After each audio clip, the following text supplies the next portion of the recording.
दिल्ली से। राधे राधे महाराज जी।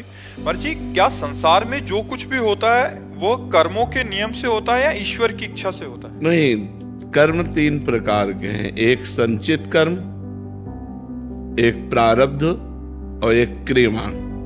क्रियमाण आपको करने की छूट है। आप अच्छे से अच्छा कर सकते हो, बुरा से बुरा कर सकते हो। प्रारब्ध विवश होके भोगना पड़ेगा। सुख है या दुख है, जो प्रारब्ध में है वो तुम्हें विवश होके भोगना पड़ेगा। और संचित कर्म गोदाम, जो आपका अनेक जन्मों का कर्म समुदाय रखा हुआ है, जिसके कारण आपको बार बार जन्म, बार बार मरण होना है, वो संचित कर्म। जिसके कारण इस शरीर को सुख और दुख भोगना है, वो प्रारब्ध कर्म। और क्रियमाण, इसमें छूट है। आप अच्छे से अच्छा कर्म कर सकते हो, बुरे से बुरा कर्म कर सकते हो। इसमें हरी इच्छा कुछ नहीं है।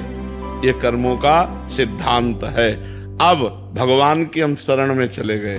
भगवान ने हमारे संचित कर्म भस्म कर दिए, प्रारब्ध भोगने की सामर्थ्य दे दी, और नवीन कर्म हमारे भागवतिक हो रहे। अब हम मुक्त हो जाएंगे। अब हम भगवान की इच्छा से जुड़ गए। अब हमारी इच्छा भगवान की इच्छा में समर्पित हो गई।